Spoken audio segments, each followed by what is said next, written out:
Hola, bueno, pues aquí estoy yo con mis promesas y os voy a hacer el vídeo de las enfermedades autoinmunes y hipotiroidismo y tal, que estuvimos hablando un poquito el otro día por encima. A ver, lo primero que yo diría aquí es que casi todo el problema lo tiene nuestra alimentación tradicional, que se ha basado en los cereales. Entonces, pues se ha descubierto que la alimentación debería estar basada en verduras, frutas, sobre todo verduras y proteínas de calidad. Y no en cereales como venimos haciendo pues desde tiempos inmemoriales. ¿Qué es una enfermedad autoinmune? Bien, una enfermedad autoinmune es cuando nuestro propio cuerpo, es decir, nuestros policías, los que se encargan de defendernos de agentes externos, se confunden y atacan a nuestra propia célula, a nuestra propia membrana. Entonces sería esa pérdida de tolerancia de nuestro sistema inmune hacia nuestro propio cuerpo, ¿vale? Estas enfermedades autoinmunes son el origen de más de 80 enfermedades que existen, ¿vale? Existen, no esta enfermedad autoinmune, sino esta causa, lo de los policías que os estoy contando, es el efecto de más de 80 enfermedades. Hay más de 80 enfermedades autoinmunes diagnosticada. La más común es el hipotiroidismo de Hashimoto, pero hay muchísimas enfermedades más. Por ejemplo, la enfermedad de Crohn también sería una enfermedad autoinmune. La colitis ulcerosa, que es lo mismo. La psoriasis. La psoriasis, me estaba ya arrancando de pensarlo. La esclerosis múltiple también es una enfermedad autoinmune. Hay más de 80 enfermedades. Bien, pues yo diría que existen tres factores que determinan. Estos tres factores serían, primero, la predisposición genética, que eso sería como un 20-25% de la probabilidad de que tengas esa enfermedad. Es decir, que no es tan elevado. De hecho, se ha demostrado que en gemelos con la misma predisposición genética uno ha desarrollado una enfermedad y otro no. ¿Vale? El segundo detonante o factor sería la hipermeabilidad intestinal. Esto es un tema muy interesante, ¿vale? Porque ya estuve hablando otras veces de qué pasa con el tema de la salud intestinal, ¿no? Es algo súper importante para toda la salud de nuestro organismo. Ahora hablamos un poquito más de eso. Y el tercer factor serían otros condicionantes, que serían más de tipo exógeno o externo. Bueno, vamos a hablar un poquito de la hipermeabilidad intestinal. ¿Qué pasa con este tema? Bien, pues esto pasa, la mucosa intestinal tiene como unos pelitos que nos protege, ¿vale? De que no pase nada de fuera y pase lo justo de dentro. Bueno, vamos a hablar un poquito de la hipermeabilidad intestinal. ¿Qué pasa con este tema? Bien, pues esto pasa, la mucosa intestinal tiene como unos pelitos que nos protege, ¿vale? De que no pase nada de fuera y pase lo justo de dentro. ¿Qué pasa? Que a veces la mucosa intestinal está agujereada y eso hace que nuestro intestino sea hiperpermeable. Es decir, todo pasa, ahí no hay filtro y todo va para adentro y para afuera. Hay unos factores que hacen que ocurra esto, que se agujeree la mucosa intestinal. Hay personas que las han llamado las bestias negras. Bueno, aquí hay distintas opiniones. Como siempre sabéis, yo siempre digo que nadie tiene la verdad, que miréis, que preguntéis, que investiguéis, sobre todo el que tenga algún tipo de problema, que vaya al médico, porque esto es un tema muy y muy personal. Entonces hay que consultar con un especialista porque cada enfermedad autoinmune pues tiene un médico especialista en esa enfermedad. No existe un médico para todas las enfermedades autoinmunes. ¿Vale? Entonces cuidado por favor y bueno, yo voy a hablar un poco desde el punto de vista de la alimentación, que es el tema que a mí más me compete, pero cada una o cada uno que sepa que tenéis que visitar a vuestro especialista en caso de que tengáis algún síntoma. Bien, todo tipo de harinas, azúcares, harinas refinadas, azúcares, lactosa, gluten. Estos son unas bestias negras para nuestro intestino. Tienen la capacidad de agujerear nuestra mucosa intestinal. Entonces, no significa que tengamos que denostarlos para toda la vida. Pero sí que es verdad que si tenemos algún tipo de dolencia, pues aparte de tener la capacidad de generar esos agujeros en la mucosa, eso sería una forma directa, también afectan a nuestra macrobiota, o sea, eso sería una forma indirecta de dañar la salud intestinal. ¿Qué pasa? Que estos son como moléculas más grandes que las nuestras y entonces se consideran un atacante. Entonces nuestros policías van y las atacan y guardan esa secuencia molecular, que sería la secuencia de aminoácidos, la guardan como un código, ¿vale? Ellos la guardan para cuando ven un código similar volver a atacar. Por desgracia, muchas de nuestras glándulas o mucosas tienen unas secuencias similares, entonces se confunden los policías y atacan a nuestro propio organismo. Sería algo así explicado con palabras de andar por casa, ¿vale? Entonces ellas se confunden, estas policías, y empiezan a atacarnos a nosotros.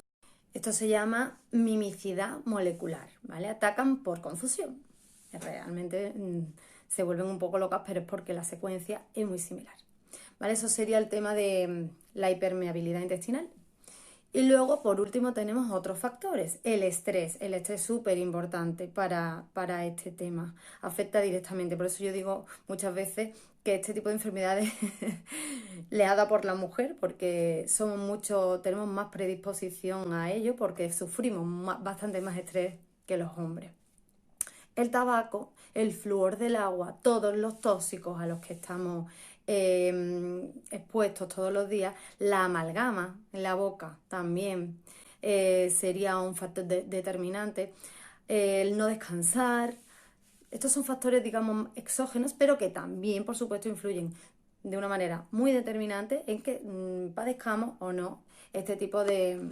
Bueno, pues se ha demostrado que si mejoramos la condición del hígado y del intestino en general, la clínica de estas enfermedades en general mejora. Por eso la importancia de la salud intestinal y de nuestro hígado en particular. Vamos a hablar un poco del hipotiroidismo, ¿vale? Porque la mayoría de las chicas que me han escrito ha sido porque tienen hipotiroidismo y muchas de las niñas también que yo llevo tienen hipotiroidismo. Están medicadas, la mayoría con Eurotirox, en fin, un tema peliagudo. Entonces, ¿qué pasa aquí? Aquí lo que pasa es que hay una jefa y una curranta, ¿vale? Como yo llamo. La jefa es la TSH que está aquí arriba y es la que le dice a la glándula de aquí que trabaje. ¿Qué pasa? Que muchas veces se vuelve un poquito vaguilla, ¿vale? Se vuelve un poquito vaguilla como se puede volver cualquier trabajador. Y la de aquí arriba, la jefa, empieza a gritarle, a gritarle, a gritarle. Y la otra, mientras más le grita a la de aquí, menos se entera, ¿vale? Entonces, así comienza el hipotiroidismo, con la llamada de la jefa a la de abajo a gritos para que trabaje. Lo que sucede es que hasta que no supera la TSH un nivel de 4 o 5 se considera normal. Y se ha visto que con 2,5 ya hay clínica. Se le llama hipotiroidismo subclínico porque realmente para ellos, para los médicos, pues no tiene clínica, pero realmente ya se está demostrando que ya hay sintomatología y que de alguna manera debería tratarse. Se va a ver si tenéis predisposición genética también a eso, ¿vale? Y se va a ver todo. Importantísimo, es que quiero recalcar lo de que vayáis al médico si tenéis alguna sintomatología y no uséis nada, por favor, antes de consultar con vuestro médico, que es muy, muy importante. Sí que es verdad que la alimentación es fundamental y yo voy a hablar ahora un poquito de cómo sería una dieta ideal en este tipo de personas, ¿vale? Es cierto que con todo este problema intestinal que suelen tener este tipo de personas, pues se recomienda hacer menos comida. Estamos hartos de decir hasta la saciedad que comamos cada 3 horas máximo tal, pero es cierto que este tipo de personas necesitan que su intestino descanse porque corren el riesgo de acabar teniendo un sobrecrecimiento bacteriano osivo, porque ellos suelen tener hipocloridria. Entonces hay que tener cuidado con este tipo de cosas y deben comer menos veces, 2 o 3 veces al día, ¿vale? Y ahora os voy a decir más o menos qué recomiendo yo que comáis a lo largo del día, ¿vale? Bien, se les suele retirar las 4 bestias negras o 3 bestias negras, como yo digo. Algunos consideran más, otros menos. Algunas personas meten la soja, otras no. Pero lo que sí que se coincide es en el gluten, en la lactosa y en los azúcares. Todo tipo de azúcares, incluidas las harinas. Lo que se suele hacer con este tipo de personas es una limpieza de entre 1 y 3 meses, donde se retiran por completo estos alimentos y algunos más que voy a decir ahora. Mínimo un mes, pero de 1 a 3 meses no quiere decir que se quiten para toda la vida. Luego habría que ir haciendo una reintroducción alimentaria poco a poco. Si se va tolerando, se va siguiendo, y si no, se va parando. Bien, pues ¿cómo sería? ¿Qué habría que desayunar? Porque claro, estamos acostumbrados a desayunar siempre un cereal, y los cereales habría que quitarlos, tanto los cereales como las legumbres habría que retirarlos en ese periodo. Entonces podríamos desayunar, por ejemplo, aguacate. El aguacate a la plancha está buenísimo, con una porción de verdura. Y luego podríamos tomarnos unos boquerones, por ejemplo. Podríamos introducir también la yema de huevo en el desayuno, porque aquí se suele retirar la clara. Ahora os voy a dar una listita que la tengo apuntada por aquí, por si la queréis tener. Pues es unas anchoas. También podemos tomar patata. Entiendo que el desayuno no es el típico al que estamos acostumbrados, pero sería lo ideal para este tipo de personas. Luego nosotros tomaríamos una comida principal y una cena. Y en las ambas tomaríamos lo mismo: proteína, verdura y grasa saludable. Por ejemplo, esta alimentación sería, si tenemos un plato, las 3/4 partes del plato sería verdura y la otra parte sería una proteína de calidad, de las que os voy a mencionar ahora, porque bueno, en realidad podemos comer casi todas las proteínas de pescado, todo menos los grandes, quitar los grandes por aquello del mercurio, pero el pescado pequeño y blanco lo podemos tomar perfectamente. Pues eso, sepia, almejas, mejillones, carne de pollo ecológica, de carne toda menos el cerdo. Se suele quitar de carne solo el cerdo. Eso, de pescado lo que os he dicho, la yema de huevo, se suele tomar mucho eso, los boquerones, el aguacate. Pues la grasa se usa bastante porque claro, alguna fuente de energía tenemos que tener. Respecto a los frutos secos y semillas hay un poco de controversia, pero al principio, durante un tiempo, se suelen quitar porque suelen generar reacción cruzada con el gluten. Entonces al principio se retira. Es verdad que claro, una dieta así de entrada pues te asusta, pero algo importante con respecto a la forma de cocinar: las cocciones deben ser cortas, ¿vale? Los alimentos, mientras menos cocinados, mejor. Bien, os voy a decir unas cositas que yo me he apuntado aquí que normalmente pues se retira, ¿vale? Aparte de las bestias negras que os he dicho, quitaríamos eso: los cereales, las legumbres, la clara de huevo. La clara de huevo tiene una cosa que se llama lisozomina, que hace reacción también con el gluten, por eso se quita al principio, no es por otra cosa. Los pimientos verdes, los tomates, las berenjenas, el atún, el salmón, todos los pescados de piscifactorías.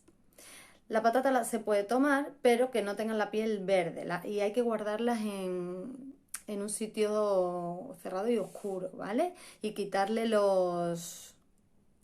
¿cómo se llama esto? Los brotes que tienen, ¿vale? Al quitarlos.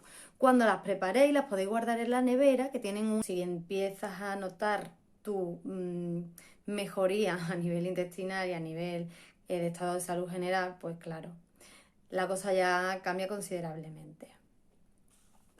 Eso, patatas, si las preparáis y las dejáis reposar en la nevera y coméis al día siguiente, tienen un efecto prebiótico bastante interesante. Creo que de la lista eso, y lo que os he dicho del ejemplo de día, luego habría que personalizar a cada una, o cada uno, claro está.